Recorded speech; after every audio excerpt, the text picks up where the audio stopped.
All right, everybody, welcome to the web. A lot of this will also be seen by web design because I combine you.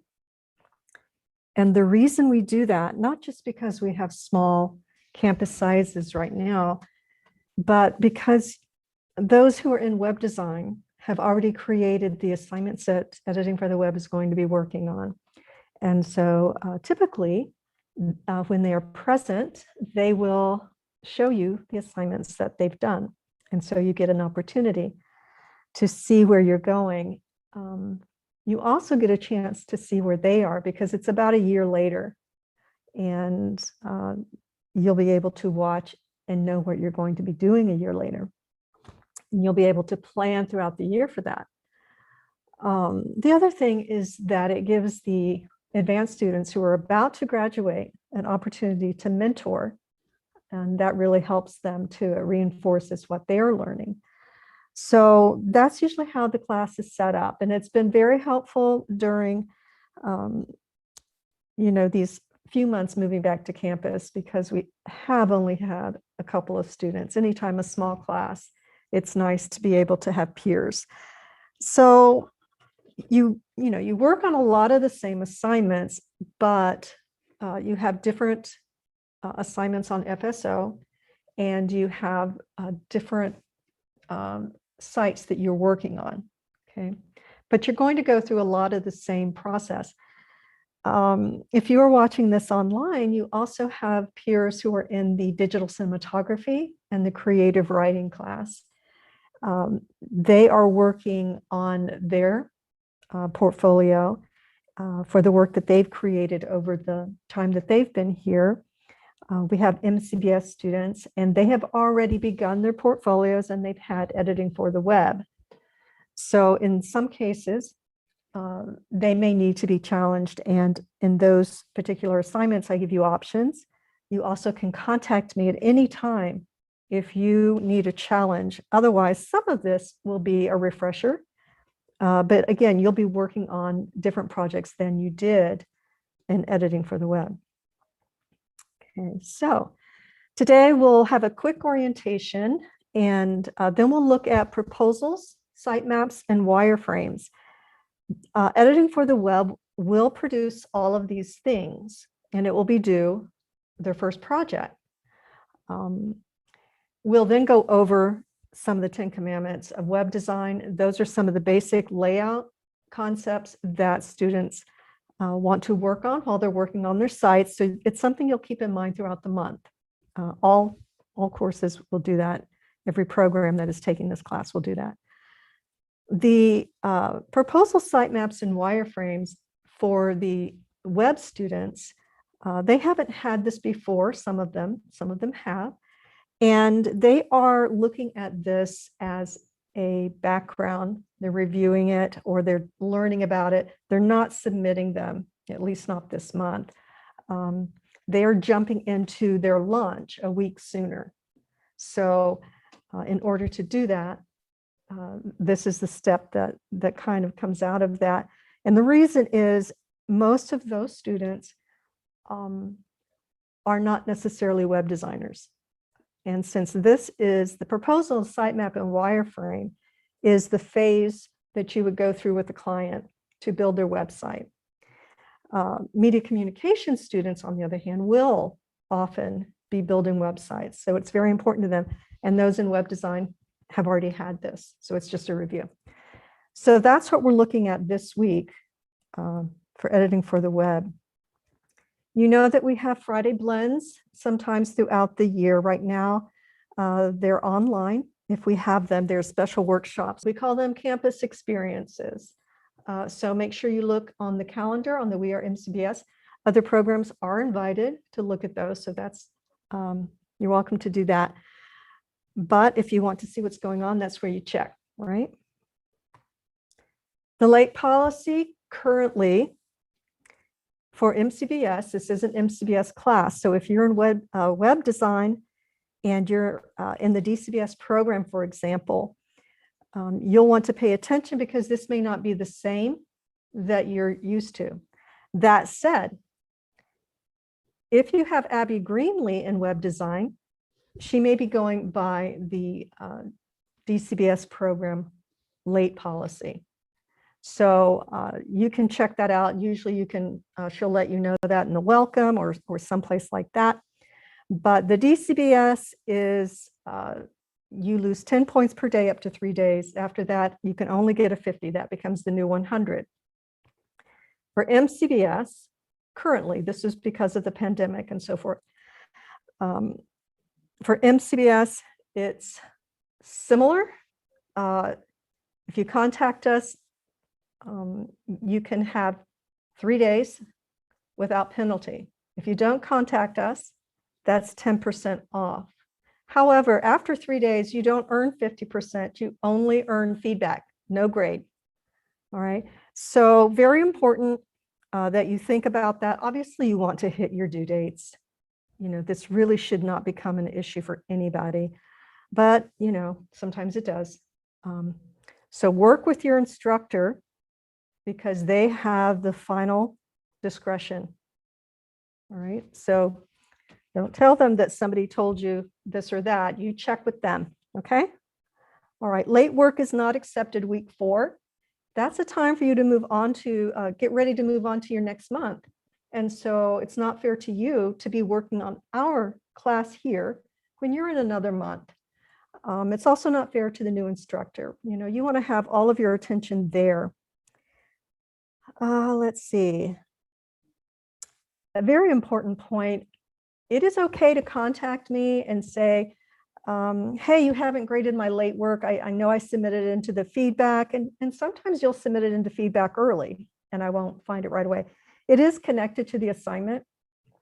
So that's not a problem. I do go back week 4 and week 5 before grades are due. If I haven't already graded it, I do go back and look at every 0 and every low score. So hopefully I will catch it, but you are welcome to contact me and ask me. But I will tell you that I will be looking at those going back and checking week 4 and week 5 when you're in your, you know, before grades are due. And that you should contact me closer to the end of, you know, week 5. Because for me to stop and grade a late assignment is going to really affect the workflow for the other students. And so I try to squeeze those late submissions in, and I try to certainly try and get them at the end of the month to catch everything. Okay. If you have any accommodations, make sure you send your letter to your instructor. Okay. So because this is recorded, you can read what this is. It's just a summary of what we just talked about. There's no coding in either of these courses for web design or editing for the web. If that's something that you are concerned about, I like to tell students right up front, you're not coding.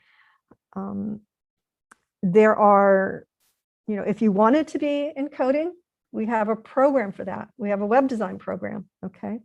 But this is a communication and design class. We will play around with it. We have a sandbox activity sometimes, but it's nothing to be worried about. You can learn it in 2 weeks if you had time to set aside for it. And I'll show you where you can learn it. You know, there's lots of places if you don't already code. Do you already code? Did you do any high school? Some of you have coded a little in high school, and that's okay. And if you want more challenging activities and assignments, just contact me. But many of you are in other courses, and this one should probably be as challenging as most of you will need. It's predominantly design. That's what you want to remember. Okay. All right. So if anyone is concerned about their design history, maybe they haven't had a lot of design classes, or it's not something that they feel comes natural for them. It's, you know, here are 5 things that I've pulled out that will make it very easy for you to at least have a decent site. It's not going to be over the top, but it's going to be good. All right. So these are things that everyone is striving for, and it's not necessarily easy to get all of these. You sometimes have to pull a lot out and edit a great deal out to get down to this. But if you start with this, it'll be easier. So grid your projects, images, those things you want to have the same size ideally, and in a nice grid layout that will help you. It will make it seem clean. And then align your text left. We'll go over that a little bit when we talk about the 10 Commandments and why you want to do that. Simplify. If it doesn't need to be there, it's probably a good idea to leave it out. Now, if it's a style, you have a little, tiny line drawing or something that you put here or there, that's fine if you don't go overboard with it. But if it detracts or has nothing to do with, the clients, what they've asked you to do or what you've been asked to do for your assignment, then you would be better off not spending your time there, because time management is something that you will also be working on this month, right? And you always do when you do your projects. Some students will want to animate things, just have it spin in a little bit. Sometimes that can get very busy. And again, if you're spending time there, make sure you've got everything else down, okay? Because you don't really want to go off into those experimental pieces, especially if you're in web design. You can take a little bit at the beginning, but as the week goes on, as the month goes on, you're really going to want to nail things down, okay? There are some experimental, assignments or things you can explore, but know when to stop. Color palettes, there are all kinds of places to get color palettes. Probably all of you already have a favorite, but using a color palette is a good idea. Canva has 100 color palettes that you can look at and choose one. The thing about color, if you choose a template and you decide you're going to change one color, then out of 4, let's say, you've changed all of them. Okay, they won't necessarily work together now. 3 of them might, but that additional color is possibly not made up the same way with the same base colors. So if you feel like you're going to change something, the color, then go to your color palettes, find one and choose the palette that works together. If it's a new one, change all of them to the one that you've selected, a full set from Canva or something that all 4 colors have been determined to go together. I love color. I still would use a color palette. Okay, 2 fonts. We don't need 3 or 4, and you will be surprised how many you will end up with. Some of you in your templates will change something here or there, and before you know it, you've got 5 or 6 different fonts throughout your website. We can use one for a header and one for body copy. We focus, well, I'll get into that. We focus on Wix right now, and I'll tell you why. But the other thing is you want to group related content. The mind, the brain wants to make sense of a page, and it is probably looking at quadrants, right? Left to right, left to right. In our culture, we go left to right, top to bottom. So let's not assume that because we understand something fits together, that someone visiting your site for the first time is going to understand. Make things easy for the user and group anything that's related together. That would be if you have photographs, group those. If you have videos, group those and give them specific headings so that we know that those are groups. Okay. So if you do these things, you will have a nice solid site. And so if you get stuck, go back and look at this. We have peer reviews. So someone who has created a site is then going to have their site reviewed by one peer. So you're going to review the peer after you. Sometimes students will contact me and say, the peer after me has not submitted their assignment. What do I do? You're just going to skip to the next peer. It may seem like common sense to you, but I have enough people contact me each month that I need to make a slide that tells you to skip it and go to the next person, okay? And if that person hasn't, skip it until somebody has submitted it. If you happen to end up at the end of the month, people have dropped and you're the only person in your class, that's only going to happen on campus this month. If you end up being the only person in your class, remind me when this assignment rolls around, because I will give you another peer to look at, usually from the online in your class, okay, from the online sections. But that's how that works. So don't panic if you are the only student who's held on to the end.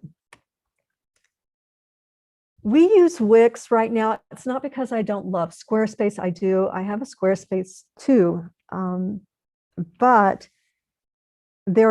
Wix will hold on to your content, at least it has so far, so that when you come back to web design, those of you in editing for the web, you will still have your work that you've created, your CSS, your images, and things like that. Web design, you're coming in, and hopefully you still have, because you created in Wix, those of you in MCBS who have had this, and you will still have your content. The other programs in the advanced in web design, DCBS and creative writing, this Wix is something, if they've not had any kind of web design, they haven't in their program, then this is an easy one for them to learn. And let's be clear, the class isn't about learning Wix, okay? The class is about layout, design, functionality, the user experience, user interface, type. Type is as important as anything, and color, it's important too. Wix is the tool, that's all. Some of you may have a WordPress, that's fine too. Make sure you submit differently, because I think you'll have to submit some screenshots for your before and after. That's fine, the instructions are in the assignment. But that's why I have a lot of instruction that is based around Wix. It's not because it's my favorite, it's only because it works well for everybody in the class, okay? Notice when you share, this is how you're going to do it. You're going to go, once you're in your editor, and you can do it before you get in your editor too, you'll find, but when you're in your editor, you select Cite and then get feedback. You're going to send that link to me. Notice down here you have duplicate. When you get your feedback, you're going to duplicate the site and make your revisions on your duplicated site, okay? Obviously, all of this is free. This is a free account. We'll never ask you to purchase anything. The get feedback link, keep in mind, is only good for 2 weeks. After that point, when you submit like your before site, please refresh and give me a new get feedback link. So it lasts for another 2 weeks. And the reason it's important, some students will bypass this. I do want you to also send the published link because that will last longer. But the reason the get feedback is so important, not because I just want you to learn how to work with a client, though I do. That's how I see your mobile version. Editing for the web is not responsible for mobile versions.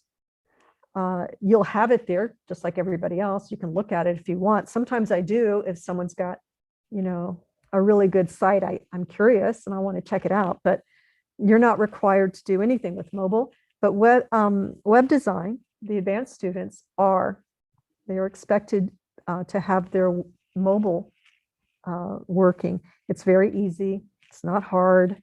You're just going to select that screen in that editor and make sure things are laid out the way you thought they were when you put it together in your desktop. Usually the layout is a little off and you just fix it. You just move things around to where it works. Not hard at all. Once you learn the desktop, the mobile is not difficult. Okay. But I can't see the mobile if you don't give me the get feedback link.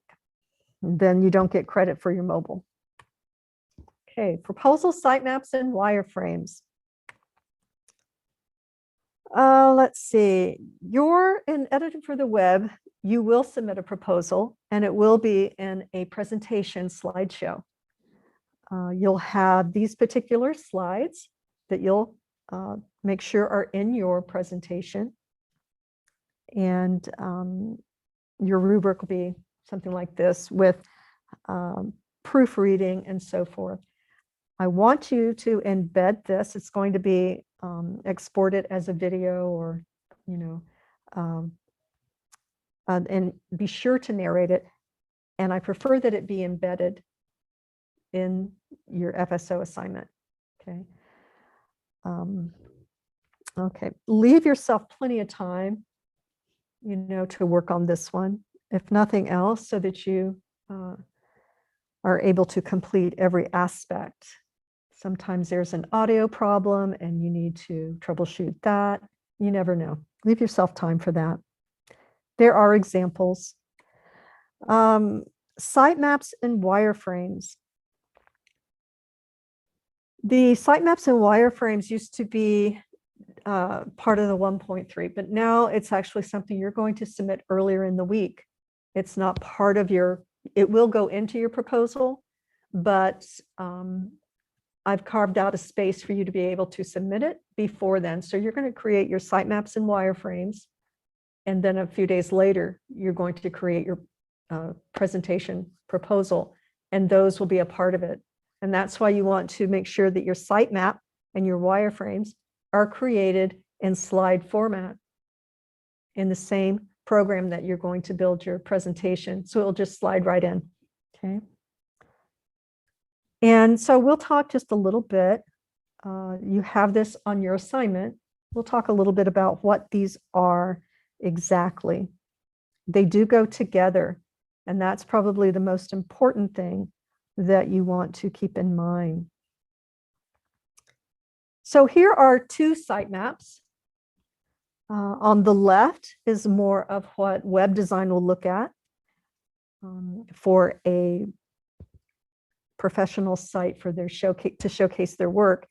And it's also what editing for the web will be looking at for week 3 when they take a break from the fictitious project that we'll talk about, and they'll just make a skeleton of their personal professional site.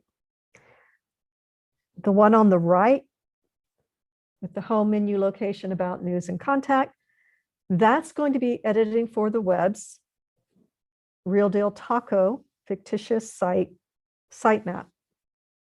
Okay. And those of you who have had this course will recognize that. And so that's just a review for you. Okay. Make sure the contact is always last. That's a web standard. A web standard simply means this is where the user is expecting to find it. And we want to offer a very familiar and easy experience for our user. When you get feedback, it will be video feedback. And I will look at it as if I am a first-time site visitor. And I will go through and check everything that's working. And, if I have any questions about it, those are the things that you're going to want to work on. Okay. A sitemap can be a list, a categorical list, or it can be also a flowchart like this. You see sitemaps at the bottom of websites all the time, right? You see a list of other pages that you can go to and click, right? Well, we're not making, an elaborate website like that. You're making a basic, simple, small client, small business sitemap. A food truck for editing for the web, and then, of course, again, your professional site for web design. Okay, so wireframes. They're simply a diagram of your sitemap. They're a diagram of the page that's in your sitemap. So you're going to have a home page and, a work page, an about page, maybe a blog, and then your contact's going to go last. If you do not have content for your blog, please disable it. We no longer say things like under construction or to come, okay? We don't need to show that, we just disable it, okay?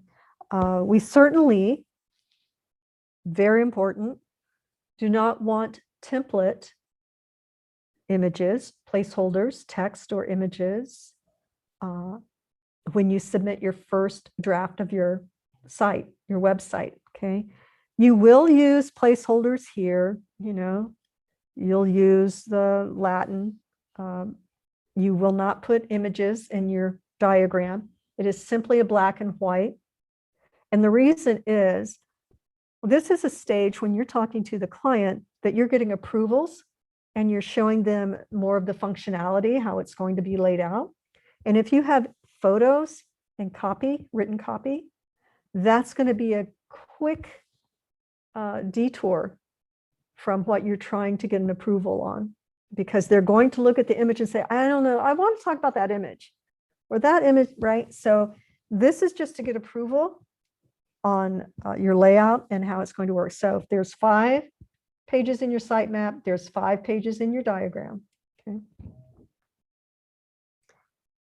And we don't add anything that isn't in both places. So Adobe XD is a really great Adobe product that you can download, an app that will have templates for your wireframes. So I think it's a good idea for everybody to take a look at that if you can. You don't have to use it for your wireframes. Keynote is a good one too. You can use whatever you want. I do no longer permit hand-drawn because I've very rarely gotten a quality reproduction, let's say, photo image of that submitted. It doesn't help you.